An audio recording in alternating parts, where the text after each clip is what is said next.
Hello and welcome once again guys. उम्मीद करता हूँ खैरियत से होंगे आप लोग। और first of all really sorry for taking too much time, क्योंकि मैं रेस्ट एडमिन एपीआई के जो सीरीज़ हैं उनको तरतीब दे रहा था एक्चुअल में कि कैसे ये ट्यूटोरियल्स आप तक डिलीवर किया जाएं। तो इस ट्यूटोरियल में हम बेसिकली बात करेंगे रेस्ट एडमिन एपीआई की। हम देखेंगे कि किस लिए इसको यूज़ किया जा सकता है और किस लिए हम इसको यूज़ करेंगे। आप देखें कि नीचे यहाँ पर आपके पास एक लंबी चौड़ी लिस्ट है जिसके अंदर आपके एक्सेस स्कोप्स हैं और उसके बाद एनालिटिक्स हैं, बिलिंग्स हैं, कस्टमर से रिलेटेड डेटा है, डिस्काउंट्स आप प्रोवाइड कर सकते हैं, गिफ्ट कार्ड्स बना सकते हैं, आप ऑर्डर्स वगैरह आप डील कर सकते हैं, ऑनलाइन स्टोर के साथ डील कर सकते हैं। सो रेस्ट एडमिन एपीआई की मदद से आप बहुत सारे ऑपरेशंस परफॉर्म कर सकते हैं। फर्स्ट ऑफ ऑल हम आपके कुछ डाउट्स क्लियर करने की कोशिश करेंगे कि आप कुछ लोग मुझे ऐसे कमेंट्स करते हैं जिनको यहाँ पर एक्सप्लेन करना बहुत ज़्यादा ज़रूरी है। बट उससे पहले कि अगर आपको वीडियो में कोई भी चीज़ हेल्पफुल मिले तो मेरे चैनल को सब्सक्राइब ज़रूर करें और याद रखिएगा आपका फीडबैक बहुत मैटर करता है। आप मुझे नीचे फीडबैक ज़रूर दें ट्यूटोरियल से रिलेटेड अगर कोई भी इशू हो, ठीक है। सो यहाँ पर रेस्ट एडमिन एपीआई स्टार्ट करते वक्त मेरे पास बहुत ज़्यादा मैसेज आते हैं मेरे सोशल मीडिया अकाउंट्स के ऊपर और बाकी मुझे कमेंट सेक्शन में भी आते हैं कि लाइक ऑथेंटिकेशन और सेशन वगैरह का क्या किया जाए। So most of the series जो यूट्यूब के ऊपर हैं या फिर आपको जो गूगल के ऊपर डॉक्यूमेंटेशन में चीज़ें मिलती हैं उनमें ये होता है कि OAuth की बात की जाती है, ऑथेंटिकेशन प्रोसेस और सेशन टोकन्स की बात की जाती है। बट मैंने पहले भी क्लियर किया था कि जब आप CLI की मदद से ऐप को बनाते हैं तो आपको ये सब कुछ करने की ज़रूरत नहीं है। अब इसका मतलब ये नहीं कि करना ही नहीं है आपने, लेकिन शॉपिफाई बिल्ट इन उस टेम्पलेट के अंदर आपको OAuth का सारा प्रोसेस प्रोवाइड कर देता है। सो यहाँ पर अगर रेस्ट एडमिन एपीआई के अंदर में हूँ और मैं ऑथेंटिकेशन के सेक्शन में हूँ, आप इसको एक दफ़ा पढ़ लीजिएगा कि बेसिकली इस डॉक्यूमेंटेशन में कहा क्या गया है आपसे, ठीक है। उसके बाद लर्न मोर अबाउट वगैरह के ऊपर अगर आप देखें तो गेटिंग स्टार्टेड विद ऑथेंटिकेशन लिखा हुआ है, इस पर मैं क्लिक करता हूँ सिंपल और यहाँ पर मैंने इसको खोल दिया। अब आपका जो सारे का सारा फोकस है वो होना चाहिए इस सेकंड पैराग्राफ के ऊपर, ठीक है। यहाँ पर क्लियरली मेंशन है you can use Shopify CLI to generate a starter app, और हमने यही प्रोसेस किया था स्टार्ट में with boiler plate code that handles authentication and authorization. So आपको OAuth का सारा प्रोसेस ये ऐप खुद से देती है ताकि आप अपने ऐप को जल्द से जल्द क्रिएट कर सकें। सो ये तो हो गई कुछ चीज़ें और जिसको एक्सप्लेन करना ज़रूरी था, इसको मैं क्लोज कर देता हूँ और यहाँ पर हम आज बात करेंगे प्रोडक्ट के हवाले से। सो मैं ऑथेंटिकेशन और सेशन टोकन्स के ऊपर इसलिए ज़्यादा टाइम नहीं आता क्योंकि वो चीज़ें इस बॉयलर प्लेट के अंदर ऑलरेडी हुई पड़ी हैं, आपको अगेन एंड अगेन चीज़ें करने की ज़रूरत नहीं है। सो मैं यहाँ पर सिंपल प्रोडक्ट्स के ऊपर आता हूँ और यहाँ पर हम आज बात करेंगे प्रोडक्ट से रिलेटेड। सो मैं प्रोडक्ट को क्लिक कर देता हूँ और थोड़ी ही देर में हम डॉक्यूमेंटेशन के ऊपर वापस आते हैं। सो यहाँ पर मेरा ऐप है, एरर्स को थोड़े टाइम के लिए इग्नोर कीजिएगा, ये टेस्टिंग स्टोर है मेरा, मैं अगेन अगेन बता चुका हूँ आप लोगों को। यहाँ पर सिंपल दो बटन्स हैं, न्यू और डिलीट के नाम से, और नीचे एक प्रोडक्ट कार्ड है, ठीक है। बहुत ही ज़्यादा सिंपल लेआउट है, इतना कोई इसमें चीज़ें कन्फ्यूजिंग नहीं है। अब हम आते हैं इसके कोड के ऊपर, बट कोड से पहले मैं आपको बता दूं कि अगर आपको कोड डायरेक्टली चाहिए तो आपको नीचे कमेंट सेक्शन में मेरे रिपो का लिंक मिल जाएगा और उस रिपो के अंदर जाकर at the end of this video में यहाँ पर एक न्यू ब्रांच क्रिएट कर दूंगा जिसका नाम होगा प्रोडक्ट क्रूड OPT, ठीक है। सो आप उस ब्रांच में से अपना सारा का सारा कोड गेट कर सकते हैं। कोड की हायरार्की कैसे रहेगी आपकी, लाइक सपोज आप फाइल के अंदर आ गए, यहाँ पर आपका जो है वो फ्रंट एंड का फोल्डर होगा, वेब के अंदर फ्रंट एंड। यहाँ पर हमें एक प्रोडक्ट से रिलेटेड डेटा चाहिए, एक index.jsx JS जो कि हमारे बैकएंड की फाइल है और ये हमें होम डायरेक्टरी में मिल जाती है। उसके बाद product.jsx है जो कि हमारे पेजेस के अंदर है और app.css है। हर चीज़ के ऊपर कमेंट मेंशन है, लाइक app.css के अंदर में लिखा हुआ है प्रोडक्ट पेज स्टाइल स्टार्ट, ठीक है। इसी तरह एंड का कमेंट होगा और वहाँ तक आपका ये सारे का सारा जो CSS है यूज़ हुआ है इस ट्यूटोरियल के अंदर वो आपको मिल जाएगा। उसके बाद यहाँ पर product.jsx है और index.jsx है। JS के अंदर यहाँ पर मैंने 4 कमेंट लिखे हुए हैं, read all products, update a product, create और डिलीट, ओके। सो उसके बाद प्रोडक्ट्स के अंदर आते हैं। यहाँ पर एक पेज फुल विड्थ है, लेआउट है, लेआउट.सेक्शन है। अब आपने अगर रिपो से कोड उठाना है वेल एंड गुड, आप वहाँ से भी उठा सकते हैं। अगर आपने सपोज रिपो से कोड नहीं उठाना तो उस केस में आप यहाँ पर शॉपिफाई पोलरिस कंपोनेंट्स के अंदर आएंगे और इसके अंदर आपने जाना है लेआउट एंड स्ट्रक्चर और ग्रिड, और ग्रिड के अंदर से सारा ये आपने कॉपी कर लेना है। सो मैंने ये एक ग्रिड सेल यहाँ से ख़त्म किया हुआ है और सिंपल मैंने एक ग्रिड सेल के ऊपर लेआउट को क्रिएट किया हुआ है, ठीक है। So hope that make sense कि आपको ये लेआउट और स्ट्रक्चर सारा समझ आ गया होगा। अब हम बढ़ते हैं अपने कोड की तरफ। सो ये सिंपल सा लेआउट है हमारा और इससे रिलेटेड कोड यहाँ पे मौजूद है। 2 बटन्स हैं, बटन के ऊपर क्रिएट हैंडलर और डिलीट हैंडलर लिखा हुआ है। उसके बाद ये दोनों फंक्शन यहाँ डिफाइन है, बहुत ही ज़्यादा सिंपल फंक्शन है, कंसोल लॉग सिर्फ किया हुआ है, इसके अंदर अब कुछ नहीं है। यूज़ API रिक्वेस्ट, ये हमारे पास एक हुक था जो कि हमने क्रिएट किया था अगर मैं यहाँ पर इसको कंट्रोल होल्ड करके क्लिक करूँ तो ये जो हमें हमारे पास 3 चीज़ें रिटर्न करता था यहाँ पर ये वाली, इनको मैं कॉपी कर लेता हूँ, रिस्पॉन्स डेटा, इज लोडिंग और ये।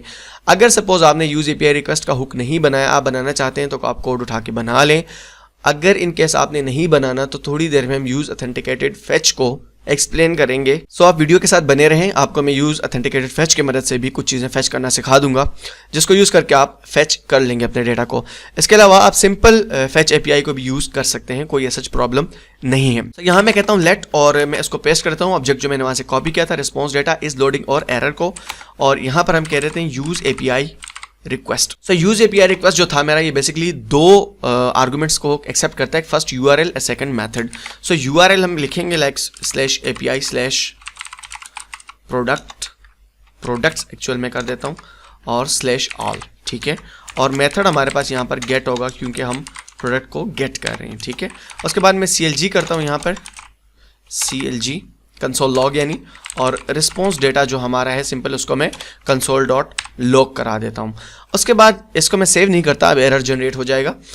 यहाँ पर मैं index.js के अंदर आता हूँ जो कि हमारे बैकएंड की फाइल है, और यहाँ पर हम अपने जो एंड पॉइंट है उसको क्रिएट करेंगे। सो app.get में लिखता हूँ क्योंकि हम गेट का मेथड यूज़ कर रहे हैं, और यहाँ पर मैंने डिफाइन किया था API/products/all, ठीक है।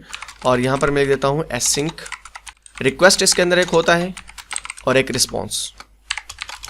और उसके बाद मैं क्या करूँगा, सिंपल इस वाले को कॉपी कर लूँगा ताकि मेरे पास आसानी रहे, ठीक है। और इन चारों में मैं क्या कर दूँगा, पेस्ट कर दूँगा इस तरीके से, ठीक है। आपने भी पेस्ट कर लेना है अगर आप करना चाहते हैं तो। सो यहाँ पर मैं इसको सिंपल product/update कर दूँगा, और ये जो हमारा मेथड होता है अपडेट का, बेसिकली ये पुट का मेथड होता है यहाँ पर। और न्यू प्रोडक्ट का जो मेथड है, ये मेथड जो न्यू का होता है बेसिकली ये हमारे पास होता है पोस्ट का मेथड, ठीक है। और इसको मैं यहाँ पर कर देता हूँ product/create, ठीक है। और जो हमारे पास डिलीट का मेथड एक्चुअल में ये होता है app.delete। सो ये चारों मेरे पास डिफाइन हो गए हैं, यहाँ पर आप सिंपल देख सकते हैं। इसको मैं डिलीट कर देता हूँ, ठीक है। सो चारों हमारे पास डिफाइन हो गए, अब इसके अंदर हम कोड करेंगे। सो फर्स्ट वाले के अंदर हम आते हैं, और यहाँ पर हम बेसिकली अपने सारे प्रोडक्ट्स को गेट करेंगे। सो मैं कहता हूँ let all products is equal to await shopify.api.rest.product.all, it's not call, it's all, ठीक है। इस तरीके से आपने सारे के सारे प्रोडक्ट को गेट करना है। आपके पास मे भी सजेशंस भी आ रहे हो, सो बहुत ही ज़्यादा आपके लिए इजी हो जाएगा। मेरे पास चूंकि सजेशन थोड़े स्लो हैं, दैट्स वाई। सो अब यहाँ पर आप देखें, फर्स्ट ऑफ ऑल ये एक सेशन को एक्सेप्ट करता है, उसके बाद आप आईडी के थ्रू इसको एक्सेस कर सकते हैं, लिमिट के थ्रू सिंस आईडी लगा कर आप गेट कर सकते हैं। जो भी आपको चाहिए आप उसके रिलेटेड कंडीशन बना सकते हैं। थोड़ी देर में हम देखते हैं उसके रिलेटेड कंडीशन बना के, बट फर्स्ट ऑफ ऑल मैं यहाँ पर लिख देता हूँ सेशन। सो इस सेशन को एक्सेप्ट करता है, और सेशन में आपने लिखना है rest.locals.shopify.session। सो यहाँ तक मेरा काम क्लियर है, और यहाँ पर मैं लिख देता हूँ अगर हमारा जो रिस्पॉन्स है उसका स्टेटस आता है हमारे पास 200, यानी हर चीज़ राइट है, सो उस केस में सेंड कर देगा किसको, ऑल प्रोडक्ट्स को, ठीक है। सो ऑल प्रोडक्ट्स इस केस में आपके पास यहाँ आ जाएंगे। अब मैं पहले बैकएंड को सेव कर लेता हूँ, ठीक है। और बैकएंड को सेव करने के बाद मैं यहाँ पर इस जगह पे आ जाता हूँ और इसको मैं सेव कर लेता हूँ यहाँ पर। सो इसको सेव करने के बाद आप यहाँ देखेंगे कि मेरे पास कुछ अरे का जो डेटा है वो रिटर्न होकर आ गया। अब चूंकि मैंने बार बार रिफ्रेश किया है, दैट्स वाई ये बहुत ही ज़्यादा यहाँ पर आ गए हैं। बट इनमें से किसी एक को आप एक्सपेंड करें, सेम है सारे। यहाँ पर आपको मिल जाएगा डेटा का ऑब्जेक्ट, ठीक है। इसके अंदर आपके सारे के सारे जो प्रोडक्ट हैं वो अवेलेबल हैं। सो बाय डिफ़ॉल्ट शॉपिफाई का जो ये रिक्वेस्ट है ये आपको 50 प्रोडक्ट्स देता है। उसके बाद आपने पेजिनेशन को यूज़ करके प्रोडक्ट्स को गेट करना है। बट फॉर टाइम बीइंग हम इसको एज इट इज़ रहने देते हैं। और यहाँ पर इस लोडिंग का जो हमारे पास वेरिएबल है इसको मैं उठा लेता हूँ। यहाँ नीचे हम आते हैं ग्रिड के अंदर, और ग्रिड के अंदर आने के बाद यहाँ पर मैं कहता हूँ कि इफ़ नॉट और इज लोडिंग। सो अगर लोडिंग ख़त्म हो चुकी है, ठीक है, उस केस में मेरे पास क्या होगा, सिंपल मेरे पास जो मेरा रिस्पॉन्स डेटा आ रहा है इस ऑब्जेक्ट में से मेरा रिस्पॉन्स डेटा आ रहा है डॉट डेटा, उसके अंदर डेटा का ऑब्जेक्ट है जो भी हमने कंसोल के अंदर देखा, डॉट मैप, उन सारों को हम मैप करेंगे और यहाँ पर हम ले लेंगे प्रोडक्ट, ठीक है, और सिंपली इसको हमने यहाँ से रिटर्न करवा देना है, दैट्स इट। यहाँ मैं नीचे से ये सेल को उठाता हूँ, इस सारे के सेल को आपको उठाना है और यहाँ पर इसके अंदर आपने क्या करना है, पेस्ट कर देना है इसको। थोड़ी सी मैं अलाइनमेंट कर देता हूँ इसकी। अब फर्स्ट ऑफ ऑल होता क्या है कि जब आप इस लूप के अंदर किसी भी ऑब्जेक्ट को रखते हैं, सो आपको कहते हैं कि यहाँ पर की का प्रॉप आपका अवेलेबल नहीं है, दैट्स वाई बाद में इसकी आइडेंटिफिकेशन नहीं हो सकती जब आप क्रूड ऑपरेशन परफॉर्म करते हैं। सो यहाँ पर मैं की लिख देता हूँ और चूँकि हम प्रोडक्ट के ऑब्जेक्ट को यहाँ पर गेट करें, सो प्रोडक्ट डॉट ID में उसकी की को पास कर देता हूँ। और इस केस में जब मैं अब सेव करूँगा इसको, तो आप देखेंगे कि बहुत सारे मेरे पास छोटे छोटे कार्ड्स यहाँ बनकर आ जाएंगे मेरे लेआउट के अंदर, जो कि 50 प्रोडक्ट्स के लिए मौजूद हैं यहाँ पर। सो यहाँ पर मैं आता हूँ वापस और अब हम प्रॉपर कोडिंग स्टार्ट करते हैं इन चीज़ों के लिए। याद रखिएगा कि मैंने CSS पहले से ऐड की हुई है, दैट्स वाई जो भी चीज़ मैं ऐड करूँगा वो प्रॉपर पैटर्न के साथ आएगी। अगर आपने CSS ऐड नहीं की तो आपके पास चीज़ें हो सकता है कि थोड़ी आगे पीछे ज़रूर हों, लेकिन आपने उनको फिर CSS के थ्रू हैंडल करना है। सो यहाँ मैं लिख देता हूँ इमेज और SRC इसका हम रखेंगे। ये जो ऑब्जेक्ट हमारे पास रिटर्न होकर आया है कंसोल के अंदर, इसको अगर आप थॉरली एग्जामिन करें, इसके अंदर आपको जो चीज़ें मैं लिख रहा हूँ ये आपको मिल जाएंगी। प्रोडक्ट हम यहाँ पर क्वेश्चन मार्क लिखेंगे नलिश वैल्यू चेक करने के लिए कि कोई चीज़ नल तो नहीं है। डॉट इमेज इसके लिए भी हम नल चेक करेंगे, डॉट SRC, ठीक है। और उसके बाद यहाँ पर मैं लेता हूँ प्रोडक्ट मीडिया, ठीक है, सिंपल मैंने लिख दिया। और उसके बाद यहाँ पर नीचे आकर हम एक H2 लेंगे और उसके जो क्लास का नाम होगा वो होगा प्रोडक्ट टाइटल। ये मैंने डिफाइन किए हुए हैं CSS के अंदर, दैट्स वाई मैं इनको डायरेक्टली लिख रहा हूँ। यहाँ पर मैंने लिखना है प्रोडक्ट डॉट टाइटल। ये प्रोडक्ट जो मैं लिख रहा हूँ चीज़ें, ये बेसिकली मेरे पास इस ऑब्जेक्ट में से आ रही हैं। अगर आप इसी मेथड को फॉलो करेंगे तो आपके पास ये एग्जैक्ट सेम आएंगी यहाँ से, ठीक है। उसके बाद P है एक और, उसका क्लास नेम है मेरे पास प्रोडक्ट हाइपन प्राइस, और इस प्राइस को मैंने लिखना है यहाँ पर डॉलर के साथ, और यहाँ पर हम लिखेंगे product dot variants zeroth dot price. अब अगर आपके पास प्रोडक्ट के वेरिएंट्स नहीं है तो उस केस में ये डायरेक्ट प्रोडक्ट डॉट प्राइस करके एक्सेप्ट कर लेगा, बट चूंकि इस प्रोडक्ट के अंदर वेरिएंट्स है मेरे स्टोर के अंदर, दैट्स वाई मैं प्रोडक्ट डॉट वेरिएंट्स जीरो करके प्राइस लिख रहा हूँ। सो सिंपली इतना लिखने के बाद आपने क्या करना है, इसको सेव कर देना है, ठीक है। सेव करने के बाद हम अपने लेआउट के अंदर आते हैं और अब आप देखेंगे कि मेरे पास ये प्रोडक्ट के इमेजेस कुछ इस तरीके से आ रही हैं सारी चीज़ें। प्रोडक्ट का जो मेरे पास यहाँ पर आप देखें बॉयज शर्ट HS टाइटल हैं और उसके बाद प्राइस है, ये सारी की सारी चीज़ें मेरे पास उस तरीके से आ रही हैं जिस तरीके से मुझे रिक्वायर्ड थी। सो यहाँ पर मेरे अगर इमेज को देखें सो आपको थोड़ी सी चीज़ें गड़बड़ नज़र आएंगी क्योंकि प्रॉपर लेआउट इसका नहीं है। सो यहाँ पर इमेज के ऊपर एक हम क्लास मेंशन करेंगे जो कि हमारी है class name product hyphen image, ठीक है। सो सेव कर देता हूँ। अब आपको प्रॉपरली ये लेआउट नज़र आएगा यहाँ पे एक, तो इसके ऊपर हल्का सा इफेक्ट भी लगा हुआ है हूवर के ऊपर, आप देखें थोड़ा सा पॉपअप होके आता है। सो ये है सारे का सारा प्रोसेस कि आप अपने प्रोडक्ट्स को कैसे गेट कर सकते हैं। अब हम इस कार्ड के ऊपर ऑन क्लिक का फंक्शन लगाएंगे और हम देखेंगे कि हम इस प्रोडक्ट को एडिट कैसे कर सकते हैं। अब तक आपने प्रोडक्ट्स को गेट कर लिया है, अब हम एडिट के प्रोसेस के ऊपर जा सकते हैं।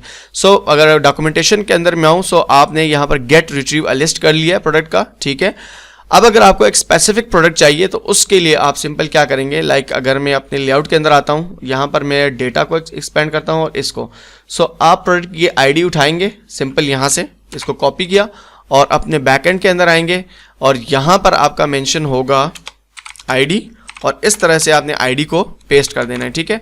सो इस केस में क्या होगा कि आपके पास आपका जो डिज़ायर्ड प्रोडक्ट आपको चाहिए आपको वो मिल जाएगा, बट इस केस में मुझे सारे प्रोडक्ट चाहिए, दैट्स वाई मैं इसको प्रोडक्ट ऑल ही रहने दूंगा। चूँकि मैंने लेआउट के अंदर इसको मेंशन कर दिया प्रोडक्ट को, दैट्स वाई मैं इसके ऊपर कोई ऑपरेशन इस टाइम परफॉर्म नहीं करने वाला। सो यहाँ पर हमारे पास सारे प्रोडक्ट्स हैं, प्रोडक्ट्स आ गए हैं और इसके ऊपर अब हम ऑन क्लिक का फंक्शन लगाएंगे। सो ऑन क्लिक का फंक्शन लगाने के लिए मैं प्रोडक्ट्स के अंदर आया और इस कार्ड के ऊपर हम यहाँ पर मेंशन करेंगे ऑन क्लिक का फंक्शन। सो ऑन क्लिक यहाँ पे मैं लिख देता हूँ ऑन क्लिक और उसके बाद यहाँ पर हम एक फंक्शन जो है कॉल बैक लिख लेंगे और उसके अंदर मैं यहाँ पर लिखता हूँ प्रोडक्ट हैंडलर और यहाँ पर हम एक प्रोडक्ट डॉट ID पास कर लेंगे, ठीक है। हमने किस प्रोडक्ट को चेक करना है, दैट्स वाई हम उसके लिए product handler product dot ID पास करें। इसको मैंने कॉपी कर लिया यहाँ और ऊपर आएंगे हम इस जगह आने के बाद मैं सिंपली यहाँ पर इसको लिख देता हूँ फंक्शन और पेस्ट कर देता हूँ। यहाँ पर हमारे पास ID रहेगी, सो प्रोडक्ट ID रहेगी हमारे पास और सिंपल इस तरह हमने इसको डिफाइन कर लेना है, दैट्स इट। सो जो प्रोडक्ट आईडी हमें मिल रही है यहाँ पर, हमें इस रिस्पॉन्स डेटा के अंदर उस प्रोडक्ट को, स्पेसिफिक प्रोडक्ट को हम फाइंड आउट करेंगे। उसके लिए मैं यहाँ पर लिखता हूँ let search product is equal to, और इज इक्वल टू लिखने के बाद मैं यहाँ पर लिखूंगा रिस्पॉन्स डेटा। रिस्पॉन्स डेटा के अंदर मैं चेक करूँगा कि कोई वैल्यू मेरे पास है या नहीं। दैट्स वाई मैं नलिश ऑपरेटर को यूज़ कर रहा हूँ, डॉट फाइंड कर रहा हूँ। यहाँ पर हम एक एलिमेंट को फाइंड कर रहे हैं इस डेटा के अंदर। सो यहाँ पर मैं लिख देता हूँ सिंपल, अगर तो हमारे पास एलएम जो है, कोई एलिमेंट जो रिटर्न होकर आ रहा है उसकी आईडी जो है वो ट्रूली इक्वल टू है हमारे प्रोडक्ट आईडी के, ठीक है। सो अगर हमारे प्रोडक्ट आईडी के वो इक्वल है, सो वो हमारे पास रिटर्न होके आ जाए। यहाँ पर मैं CLG करता हूँ सिंपल फॉर टाइम बी, आपको जस्ट दिखाने के लिए। और यहाँ पर हम लेते हैं search product. So simply save करूँगा मैं इसको, और यहाँ पर हम वापस आ जाते हैं अपने लेआउट के अंदर। और लेआउट के अंदर आने के बाद मैं यहाँ नीचे जाता हूँ ताकि कंसोल क्लियर रहे। अब सपोज मैं फर्स्ट वाले पे क्लिक करता हूँ, मैंने क्लिक किया और अब आप देखें कि मेरे पास ये प्रोडक्ट आ रहा है बेबी सूट HS 2100, ये यही सूट है। अब जिसके ऊपर मैं क्लिक करूंगा उसका स्पेसिफिक प्रोडक्ट मुझे उसमें से मिलेगा, ठीक है। अब आ जाती है दूसरी बात कि हमने इस प्रोडक्ट को अपडेट कैसे करना है, ठीक है। सो इसके लिए हम यहाँ पर एक वेरिएबल लेंगे। सपोज यहाँ पर मैं ले लेता हूँ let is model open comma set is model open. Use state को हम यूज़ करेंगे स्टेट को हैंडल करने के लिए, और उसके अंदर मैं इनिशियली इसको फॉल्स कर देता हूँ, ठीक है। सो अब अगर मैं नीचे यहाँ पर आ जाऊँ, मैंने एक चीज़ को कमेंट किया था जब आपको मैंने कहा, इसको मैं कमेंट आउट कर देता हूँ। यहाँ पर कमेंट आउट मैंने कर दिया इसको, इज मॉडल ओपन। अगर ये सब मेरे पास वेरिएबल ट्रू है तो उस केस में ये पॉपअप मॉडल मेरे पास आएगा। इस पॉपअप मॉडल के अंदर कोई भी चीज़ नहीं है, आप इसको अपने तरीके से डिफाइन कर सकते हैं। सिंपल एक पॉपअप मॉडल है जो कि पॉपअप होके आएगा, उसके बाद एक क्लोज का बटन है उसके ऊपर जिसको आप क्लोज कर सकते हैं। ऑन क्लिक के ऊपर सेट इज मॉडल ओपन को सिंपली फॉल्स किया जा रहा है इस बटन के ऊपर, ठीक है। उसके बाद एक फॉर्म है मेरे पास जिसके अंदर एक इमेज सोर्स है, ये वही इमेज होगा जो हमारे पास रिटर्न होके आएगा। बिल्कुल इसी तरह मैंने डिफाइन किया हुआ जैसे हमने पहले किया है। उसके बाद एक फॉर्म है मेरे पास, उसके अंदर इनपुट फील्ड्स हैं कुछ जो कि प्रोडक्ट टाइटल के लिए हैं, और ये कुछ मैंने चीज़ें वैसे रखी हैं। इसके अंदर फिलहाल मैं दो चीज़ों को चेंज करूँगा, प्रोडक्ट टाइटल को और टेक्स्ट एरिया जो है प्रोडक्ट का बॉडी HTML, इन दोनों चीज़ों को हम चेंज करेंगे। और एक बटन है मेरे पास यहाँ, उसका जो टाइप सबमिट है, और फॉर्म के ऊपर यहाँ अगर आप देखें तो मेरे पास सबमिट हैंडलर लगा हुआ है, ठीक है। सो इस सबमिट हैंडलर के फंक्शन को हम डिफाइन करेंगे यहाँ पर अब, बट उससे पहले मैंने कुछ चीज़ें परफॉर्म करनी है। लाइक यहाँ पे मैं आता हूँ और यहाँ पर हम लेंगे फॉर्म डेटा के नाम से एक ऑब्जेक्ट। सो मैं कहता हूँ let form data comma set form data is equal to use state में यहाँ पर लेता हूँ, और इसको इनिशियली हम कर देंगे एक नल ऑब्जेक्ट, ठीक है। सो यहाँ पर हम कर देंगे सेट फॉर्म डेटा, और सेट फॉर्म डेटा करने के बाद आपने सिंपली क्या करना है, यहाँ पर हमारे पास होगा एक कॉल बैक फंक्शन जो कि एक्सेप्ट करेगा। ये कॉल बैक फंक्शन के आपने उसके थ्रू आपने करना है, तो उसके थ्रू आपके पास ये सारे के सारी फील्ड्स को कॉपी कर देगा। चूंकि रिटर्न करवानी डायरेक्ट ऑब्जेक्ट को, तो दैट्स वाई हम राउंड ब्रेसेस के अंदर करली ब्रेसेस को लिख देते हैं, और डॉट डॉट करके हम लिख देते हैं सर्च प्रोडक्ट, जो कि हमारा सर्च प्रोडक्ट था, ठीक है, जो अभी हमने फाइंड आउट किया था। सो सेट फॉर्म डेटा के अंदर हमारे पास ये सारे का सारा ऑब्जेक्ट आ गया। अब अगर नीचे मैं अपने मॉडल पे आऊँ तो इस मॉडल के अंदर मैंने इसको डिफाइन किया हुआ है form data dot ID, form data dot title, बिल्कुल उसी तरीके से मैंने गेट किया हुआ है जैसे हम पहले गेट करते आ रहे हैं यहाँ पर प्रोडक्ट के केस में, ठीक है। अब उस प्रोडक्ट को मैंने सिंपली फॉर्म डेटा के अंदर पॉपुलेट कर दिया है। दैट्स वाई मैं यहाँ पर क्या लिख रहा हूँ, फॉर्म डेटा डॉट टाइटल। अगर आपके पास प्रोडक्ट है तो आपने सिंपल लिखना है प्रोडक्ट डॉट टाइटल, सेम, ठीक है। बहुत ज़्यादा ईजी है, कंफ्यूज नहीं करना। जस्ट मैंने एक पॉपअप के अंदर डेटा भेजना है, दैट्स वाई हमने सेट फॉर्म डेटा को यूज़ किया है यहाँ पर। सो सबमिट हैंडलर मैं थोड़ी देर में आपको बना के दिखा देता हूँ। अभी तक हम चेक करते हैं कि हमारे पास डेटा पॉपुलेट होके आ रहा है या नहीं आ रहा। सो इस केस में मैं यहाँ पर सिंपली जाता हूँ, और यहाँ पर जाने के बाद अब मैं क्लिक करता हूँ सिंपल इस कार्ड के ऊपर, लेकिन आपको यहाँ पर कुछ भी शो नहीं होने वाला। उसकी भी एक रीज़न है कि क्यों नहीं शो हो रहा। यहाँ पर हम वापस आएंगे कोड के अंदर, और चूंकि हमने यहाँ पर इस मॉडल के नाम से, इस मॉडल ओपन के नाम से एक वेरिएबल को लिया था, उसको अभी तक ट्रू नहीं किया हमने। सो यहाँ पर हमने क्या किया, सिंपल हमने सेट इज मॉडल ओपन को ट्रू कर देना है। सेट इज मॉडल ओपन को यहाँ पर ट्रू करेंगे हम, ताकि हमारे पास जो पॉपअप का मॉडल है वो ओपन हो। बट उससे पहले अगर इस पॉपअप के मॉडल पे मैं आऊँ तो यहाँ पर मेरे पास दो फंक्शन डिफाइन है जो कि एरर जनरेट करेंगे। सबमिट हैंडलर है और वैल्यू हैंडलर है। इन दोनों फंक्शंस को मैंने यहाँ डिफाइन करना है। सिंपल आपने कैसे इनको डिफाइन करना है, लेट मैं कहता हूं सबमिट हैंडलर इस तरीके से, और यहां पर हम कहते हैं लेट वैल्यू हैंडलर। सो ये दोनों फंक्शन मेरे पास डिफाइन होंगे। ऑल्दो इन फंक्शंस के अंदर हम फिलहाल कुछ नहीं कर रहे, बट जस्ट हमने डिफाइन करना है इनको, ठीक है। अब मैं आता हूं अपने लेआउट के ऊपर, और लेआउट के ऊपर आप किसी भी वैल्यू के ऊपर जब क्लिक करेंगे, सपोज मैंने सेकंड प्रोडक्ट के ऊपर क्लिक किया, आप देखेंगे मेरे पास सेकंड प्रोडक्ट यहाँ पर इन वैल्यूज़ के अंदर आ गया, ठीक है। और अपडेट का एक बटन है, ये मेरा पॉपअप था सारे का सारा। आप जिस भी प्रोडक्ट के ऊपर क्लिक करेंगे वही प्रोडक्ट आपके पास पॉपअप होकर आएगा। यहाँ पर मैं आ जाता हूँ अपने कोड के अंदर वापस, और कोड के अंदर आने के बाद ये दो फंक्शन जो हमने डिफाइन किए थे, first of all value handler है।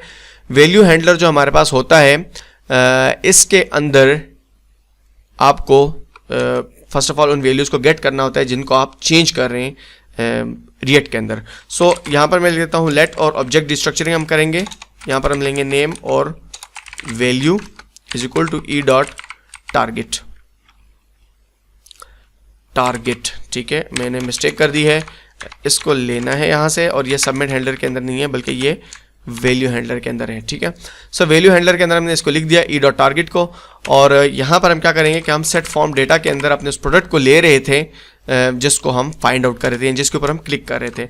अब यहाँ पर हमारे पास एक कॉल बैक फंक्शन होता है जो कि हमें देता है वो प्रीवियस डेटा जो इसके अंदर ऑलरेडी अवेलेबल होता है। चूँकि हमने कुछ फील्ड्स को चेंज करना है, दैट्स वाई हम यहाँ पर क्या ले रहे हैं, प्रीवियस डेटा का ऑब्जेक्ट यहीं से गेट कर रहे हैं।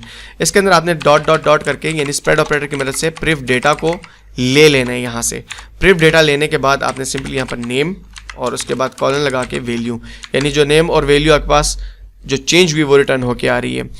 सो इस केस में एक्चुअल में हो क्या रहा है कि जो आपके पास जितने फील्ड्स अनचेंज हैं वो डॉट प्रिव डेटा के थ्रू उसी तरीके से इसके अंदर सेट हो रहे हैं, और जो आप चेंज कर रहे हैं वो यहाँ से आपके पास चेंज हो जाएंगे उस स्पेसिफिक नेम के साथ।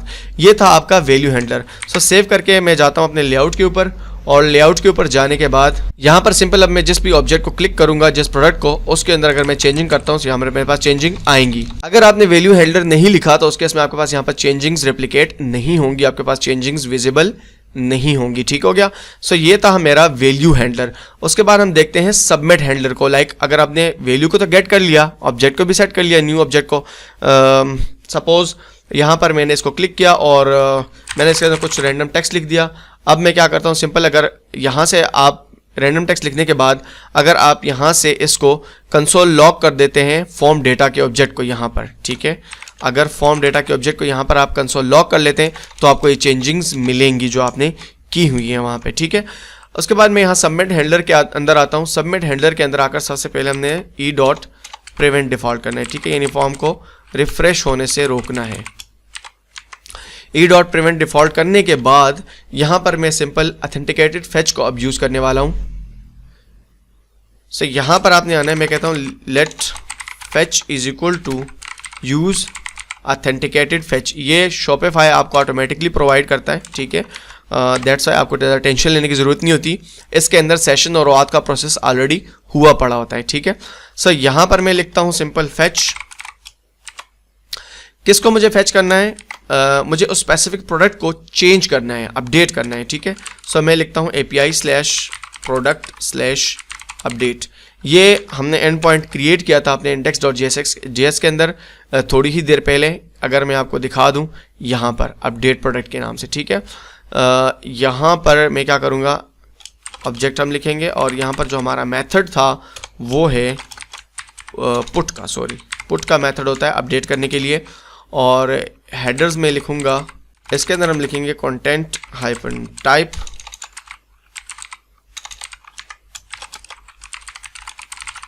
application/json, ठीक है। और इसके बाद बॉडी हम लिखेंगे और बॉडी को हम कहेंगे json डॉट stringify। और जो हमारे पास फॉर्म डेटा हमारे पास सेट होगा न्यू, उसको हमने यहाँ पर सिंपल भेज देना है, ठीक है। उसके बाद एक एसिंक्रोनस फंक्शन होता है, दैट्स वाई ये कुछ चीज़ों को रिटर्न करना है। उसके बाद देन हम लिखेंगे यहाँ पर और अपने रिस्पॉन्स को देखेंगे। रिस्पॉन्स को देखने के बाद हम यहाँ पर कहेंगे इफ़ हमारा रिस्पॉन्स जो है हमारा बेसिकली अगर वो ओके है, ठीक है, अगर रिस्पॉन्स एवरीथिंग इज फाइन है, तो हम कहेंगे सेट इज मॉडल ओपन, उसको हम फॉल्स कर देंगे, यानी मॉडल को हाइड कर देंगे और यहाँ से सिंपली हम रिटर्न करवा देंगे किसको, रिस्पॉन्स को। That's it. उसके बाद यहाँ पर आपने देन करना है, इसको रिस्पॉन्स को हम JSON में कन्वर्ट भी करेंगे, यहाँ से डॉट देन करके यहाँ से हमें डेटा मिलेगा और सिंपली आपने CLG कर देना है और CLG करने के बाद इस डेटा को यहाँ भेज देंगे। डॉट कैच, इसके अंदर एरर को कैच करेंगे और इसको भी सिंपल यहाँ CLG कर देते हैं और एरर लिख देते हैं, एरर। दैट्स इट, ठीक है। सो ये आपका सबमिट हैंडलर था जो कि इस पुट प्रोसेस को परफॉर्म करेगा। यहाँ पर मैं अगेन पुट के अंदर आता हूँ, इसको मैं सेव नहीं करता अभी तक क्योंकि यहाँ पर कुछ ऑपरेशन परफॉर्म करना है पुट के अंदर हमें, और यहाँ पर हम कहेंगे लेट गेट प्रोडक्ट, जो प्रोडक्ट हम गेट कर रहे हैं रिक्वेस्ट डॉट बॉडी में से, ठीक है, यानी हम यहाँ से बॉडी के अंदर जो प्रोडक्ट को भेज रहे हैं, प्रोडक्ट डॉट JSX के अंदर अगर आप देखें सो हम यहाँ से बॉडी के अंदर उस प्रोडक्ट को भेज रहे हैं फॉर्म डेटा के नाम से। सो उस प्रोडक्ट को हमने यहाँ पर गेट कर लिया। अब हम कहेंगे let update product is equal to, यहाँ पर आपने अवेट का कीवर्ड यूज़ नहीं करना, यहाँ पर आपने यूज़ करना है न्यू, ठीक है, क्योंकि हम अपडेट कर रहे हैं प्रोडक्ट को। सो यहाँ पर हमने लिखेंगे shopify dot API dot rest dot product और इस प्रोडक्ट के अंदर हम एक सेशन पास करेंगे। सेशन पास करेंगे किस तरीके से, rest dot locales dot Shopify dot session. So इस तरीके से आपका ये सेशन पास होगा। उसके बाद इस प्रोडक्ट के अंदर आप जो कुछ अपडेट करना चाहते हैं आप यहाँ पर अपडेट कर सकते हैं। लाइक मैं लिखता हूँ अपडेट प्रोडक्ट डॉट टाइटल, और ये टाइटल कौन सा होगा जो मेरे पास रिटर्न होके आ रहा है वहाँ से। सो मैं कहता हूँ गेट प्रोडक्ट, जो बॉडी के अंदर मेरे पास प्रोडक्ट आ रहा है उस प्रोडक्ट का टाइटल मैं यहाँ से उठा लूँगा, ठीक है। गेट प्रोडक्ट डॉट टाइटल करके आप बॉडी HTML को भी चेंज कर सकते हैं, आप बाकी सारी चीज़ों को भी चेंज कर सकते हैं। यहाँ पर एक इंपॉर्टेंट चीज़ जो है वो है ID। सो अपडेट प्रोडक्ट ID करके आपने लेना है जो हमारे पास गेट प्रोडक्ट डॉट ID है। सो जब ये ID सेम होगी उस ID के अगेंस्ट अपडेट प्रोडक्ट जो है उसको वो चेंज कर लेगा ऑटोमेटिकली। उसके बाद यहाँ पर हम लिखेंगे await update product dot save और इसके अंदर हम अपडेट को कर लेंगे ट्रू, ठीक है। यहाँ तक हमारे पास काम डन हो गया। उसके बाद हम कहेंगे रिस्पॉन्स डॉट स्टेटस, अगर स्टेटस हमारे पास 200 है तो डॉट हमारे पास सेंड हो जाए, क्या सेंड हो जाए, एक ऑब्जेक्ट जिसके अंदर लिखा हो मैसेज प्रोडक्ट अपडेटेड सक्सेसफुली, ठीक है। सो ये हमारे पास मैसेज रिटर्न होके जाएगा यहाँ से। अब इसको भी मैं सेव कर लेता हूँ और यहाँ पर इसके साथ साथ हम इसको भी सेव कर लेते हैं। सो सेव करने के बाद सिंपली मैं अपने लेआउट पे आता हूँ और लेआउट के ऊपर यहाँ सपोज मेरे पास लिखा हुआ है बेबी सूट HS 2100, इसको मैंने क्लिक किया और यहाँ पर मैं अपडेटेड टाइटल करके इसके अंदर मेंशन कर देता हूँ। अपडेट के ऊपर सिंपल मैंने क्लिक करना है और क्लिक करने के बाद थोड़ा ही टाइम ये लेगा, पॉपअप चला गया और उसके बाद हमारे पास जो है ये प्रोडक्ट हमारा अपडेट हो गया है। और यहाँ पर अगर आप देखें कंसोल के अंदर मेरे पास मैसेज आ गया प्रोडक्ट अपडेटेड सक्सेसफुली। अब मैं क्या करता हूँ, सपोज इस प्रोडक्ट को मैंने अपडेट किया था बेबी सूट HS 2100, मैं अपने प्रोडक्ट्स के अंदर आता हूँ और प्रोडक्ट्स के अंदर आकर ये वाला मेरे पास है, इसको सिंपली मैं यहाँ से रिफ्रेश कर देता हूँ। रिफ्रेश करने के बाद जब ये पेज लोड होगा आप देखेंगे यहाँ पर मेरे पास प्रोडक्ट चेंज हो गए हैं। उसके बाद यहाँ पर मैं अपने ऐप के लेआउट को भी अपडेट कर देता हूँ, इसको भी रिफ्रेश कर देता हूँ। रिफ्रेश होने के बाद यहाँ देखेंगे कि ये मेरे इसके साथ आ गया अपडेटेड टाइटल और यहाँ पर मेरा ऐप का लेआउट जैसे ही लोड होगा मैं आपको दिखा देता हूँ कि वहाँ पे भी आ जाएगा अपडेटेड टाइटल साथ लिखा हुआ होगा।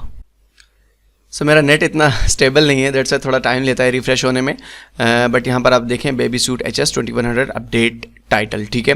सो अब आप कुछ भी चेंज करेंगे इसके अंदर आपका अपडेट टाइटल्स उसी हिसाब से चेंज होगा। लाइक सपोज मैं अपडेट टाइटल दोबारा रिमूव कर देता हूँ और रिमूव करने के बाद अपडेट के ऊपर मैंने क्लिक किया सिंपल और यहाँ पे आप देखेंगे पॉपअप चला गया और पॉपअप के जाने के बाद मेरे पास मेरे कंसोल के अंदर मैसेज आ जाएगा कि आपका जो प्रोडक्ट है वो अपडेट हो गया है।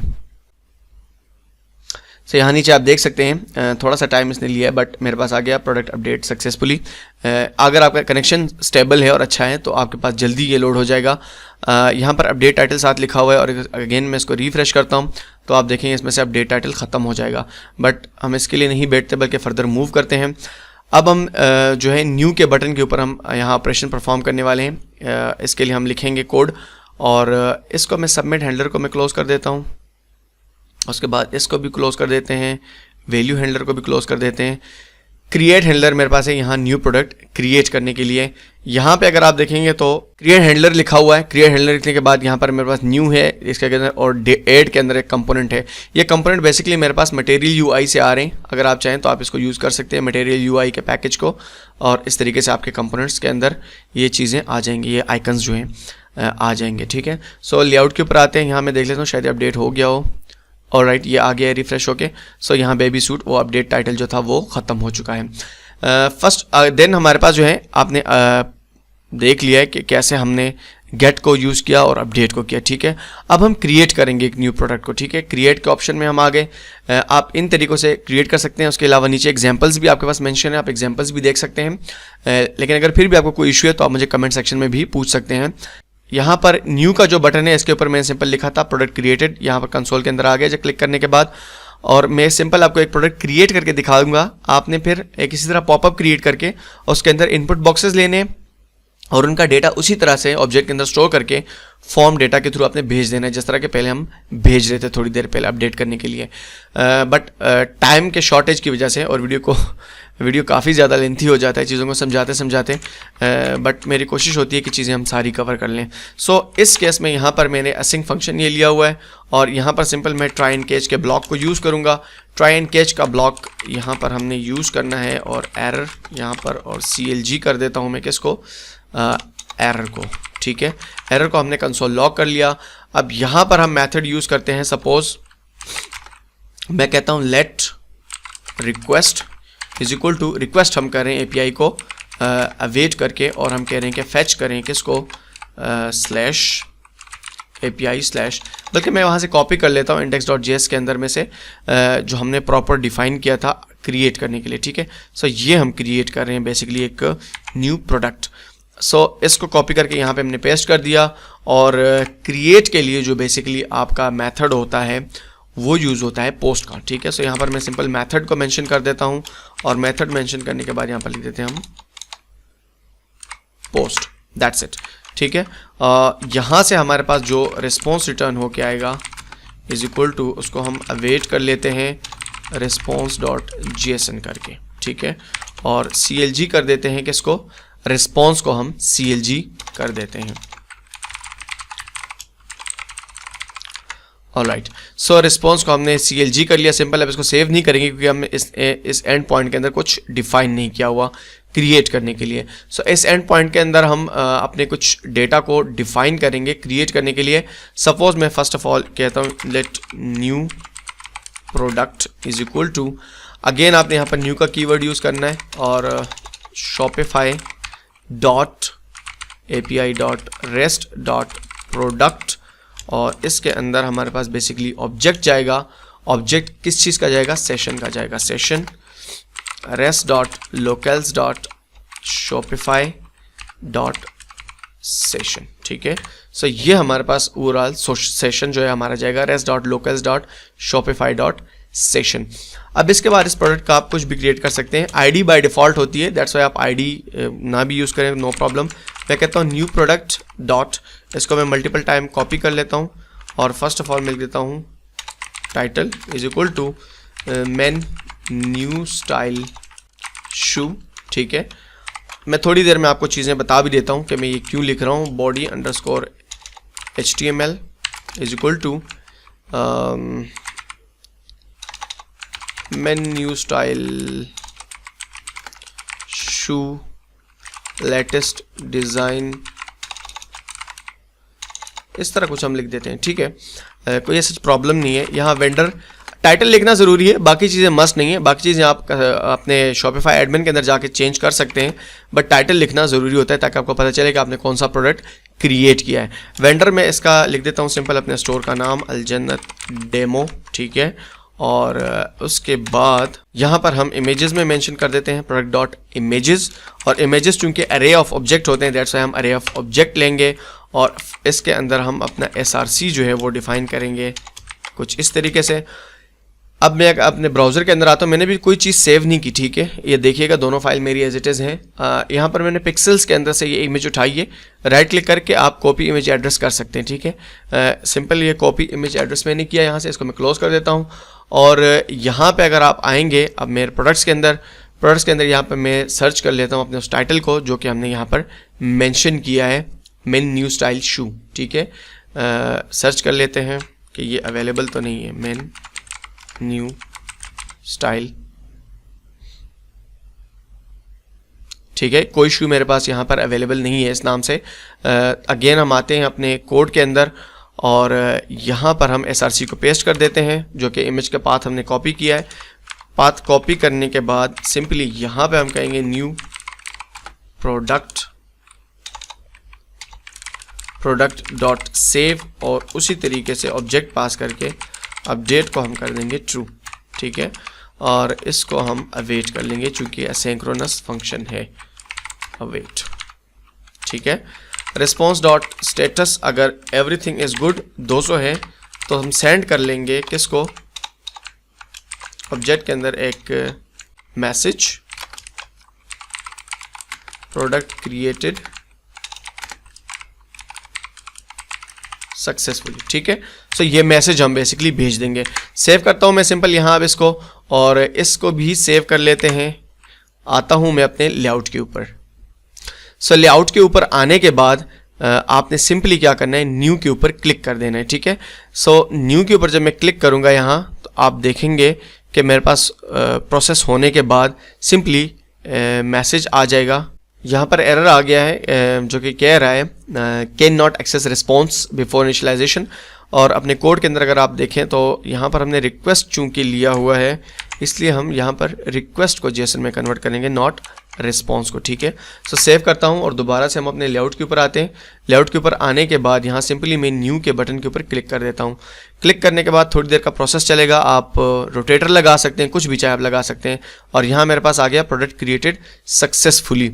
अब इसके बाद जब मैं यहाँ पर स्टोर में आता हूँ, मेन न्यू स्टाइल के नाम से मेरे पास कोई भी यहाँ पर प्रोडक्ट नहीं था। अब मैं थोड़ा सा रिमूव करता हूँ, मेन न्यू तक आ जाता हूँ ताकि ये पेज को रिफ्रेश कर ले, और अब अगर आप देखें मेरे पास ये आ गया मेन न्यू स्टाइल शू, ठीक है।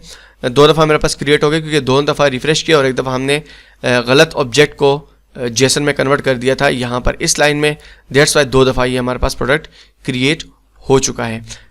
यहाँ पर इस लाइन को हमने गलत से कर दिया था, ठीक है। वापस अपने स्टोर के अंदर जाते हैं। स्टोर के अंदर जाने के बाद मैं फर्स्ट वाले को ओपन करता हूँ, बल्कि हम बैक जाते हैं और बैक जाने के बाद मैं इस एक को डिलीट कर लेता हूँ और यहाँ से हम इसको डिलीट कर लेते हैं, डिलीट प्रोडक्ट। सो एक प्रोडक्ट हमने सिंपली डिलीट कर दिया, और डिलीट करने के बाद यहाँ पर मैं इस वाले में जाता हूँ। अच्छा, प्रोडक्ट के अंदर जितनी इमेजेस आपकी है ना, आप वो इस ऑब्जेक्ट के अंदर जितनी इमेजेस चाहें आप पास कर सकते हैं, ठीक है। सोर्स के अंदर चूंकि ये एरे ऑफ ऑब्जेक्ट है, then second source, third source, fourth source, इस तरह करके आप मल्टीपल इमेजेस पास कर सकते हैं, जितनी चाहे आप इमेजेस पास कर लें। इमेज मेरे पास यहाँ पे आ गई है, प्रोडक्ट की प्राइस है, यहाँ पर आप चीज़ें बाकी सेट कर सकते हैं। फॉर टाइम बिंग मैं इसको व्यू कर लेता हूँ और अपने स्टोर के अंदर आ जाता हूँ। स्टोर के अंदर आने के बाद ये इमेज आपको यहाँ पे शो हो रही है, इसकी क्वांटिटी शो हो रही है, बाकी चीज़ें सारी की सारी आपको एज इट इज़ शो हो रही हैं, ठीक है। सो होप कि आपको समझ आ गया होगा, ये हमारे प्रोडक्ट क्रिएशन का प्रोसेस था। इसके बाद हम डिलीशन का प्रोसेस देखते हैं। आपने ये चीज़ें प्रॉपर करनी है, ठीक है। मतलब आपने फॉर्म क्रिएट करना है, फॉर्म के अंदर से इनपुट्स आएंगी आपके, उन चीज़ों का डेटा आपने गेट करके यहाँ पे भेजना है, और जिस तरह हमने यहाँ पर अपडेट करके चीज़ों को सेट किया था .id इस तरह करके आपने इसी तरीके से जब न्यू प्रोडक्ट क्रिएट करना है, सपोज आपके पास यहाँ पर बॉडी HTML आ गया वहाँ का गेट प्रोडक्ट के नाम से request.body के अंदर यहाँ क्रिएट करते वक्त, सो आपने न्यू प्रोडक्ट टाइटल जो होगा आपका वो प्रोडक्ट.टाइटल बॉडी HTML जो होगा वो एक इनपुट बॉक्स में से आएगा, वो body.html, इसी तरह इमेज का सोर्स आएगा। तो आपने इस तरीके से चीज़ों को हैंडल करना है, ठीक है, प्रॉपर वे के through. So delete a product हम करते हैं। अब डिलीट प्रोडक्ट के लिए हमने क्या करना है, सिंपल मैं एक शॉर्ट तरीका यूज़ करूंगा जस्ट आपको समझाने के लिए कि प्रोसेस कैसे काम करता है। सिंपल इसको हमने कॉपी किया यहाँ पर और यहाँ पर इसको पेस्ट कर देंगे। चीज़ें हमने चूंकि पहले से डिफाइन की हुई है ज़्यादा, और यहाँ पर आकर इस एंड पॉइंट को लेंगे, हम इसको कॉपी किया और लाकर इस क्रिएट की जगह हम यहाँ पेस्ट कर देंगे। पेस्ट कर दिया। यहाँ पर डिलीट आएगा, पोस्ट की जगह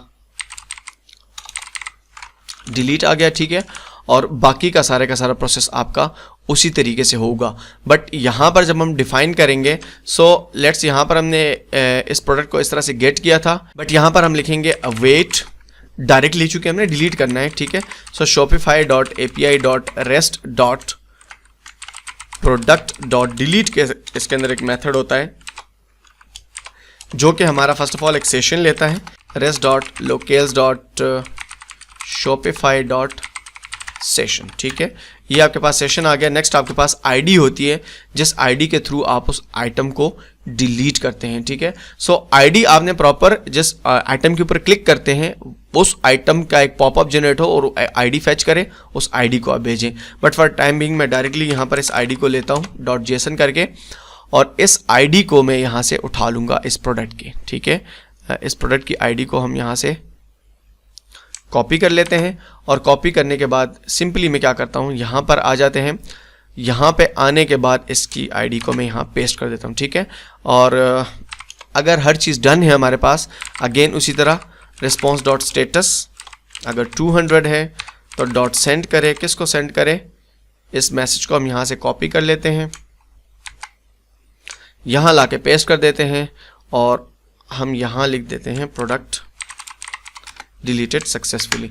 सो इस केस में मैं सेव करता हूँ इसको भी, और अपने फ्रंट एंड का जो कोड है उसको भी सेव करता हूँ।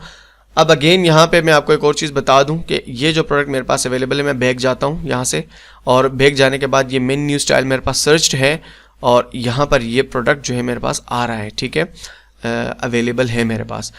यहाँ पर फॉर्म के लेआउट में मैं आता हूँ, और फॉर्म के लेआउट में आने के बाद मैं सिंपली यहाँ पर क्या करता हूँ, ऐप के अंदर डिलीट के बटन के ऊपर हम क्लिक कर देंगे, ठीक है। सो एज यूजुअल मेरा नेट थोड़ा स्लो है, दैट्स वाई। सो मैं मैसेज आ गया प्रोडक्ट डिलीटेड सक्सेसफुली, ठीक है, प्रोडक्ट डिलीट हो चुका है हमारे पास। अब यहाँ पे आकर जैसे ही मैं आगे करके यहाँ पर स्टाइल लिखूंगा, स्टाइल, तो अब मेरे पास वो प्रोडक्ट नहीं आ रहा है। इवन जब मैं इसको न्यू तक भी लेके जाता हूँ, अब आप देखेंगे वो प्रोडक्ट यहाँ से चला गया, ठीक है। और यहाँ पर वेबसाइट के ऊपर मैं आता हूँ, इसको वापस बैक में करता हूँ, अपने इस प्रोडक्ट के ऊपर आता हूँ। अब यहाँ पर प्रोडक्ट आपको शो हो रहा है, बट ये हार्ड रिफ्रेश नहीं है। सो इसको हम हार्ड रिफ्रेश अगर कर लें तो आपके पास 404 नॉट फाउंड, इट्स मीन कि ये प्रोडक्ट यहाँ से जा चुका है, ठीक है। सो होप कि आपको ये सारे का सारा प्रोसेस समझ में आ गया होगा कि कैसे हम प्रोडक्ट को क्रिएट करते हैं, अपडेट करते हैं, डिलीट करते हैं। अगेन गेटअप रिपो को ना भूलिएगा, गेटअप रिपो पे जाएं, नीचे कमेंट सेक्शन में, डिस्क्रिप्शन में आपको मिल जाएगा लिंक उसका। और यहाँ पर आपको जो है index.js के अंदर कुछ चीज़ें लिखनी है, product.jsx के अंदर और app.css के अंदर। इन 3 फाइलों के अंदर हमने चेंजिंग्स की हैं। इन 3 फाइलों को आप वहाँ से, अगर आपको कोड चाहिए तो आप कोड वहाँ से गेट कर सकते हैं, उसके अंदर अपने अकॉर्डिंग चेंजिंग कर सकते हैं। सो अगर चैनल को सब्सक्राइब नहीं किया तो सब्सक्राइब ज़रूर करें, और फीडबैक अगर आपका कोई है तो नीचे कमेंट सेक्शन में ज़रूर दें। Thank you guys for watching, see you soon, bye.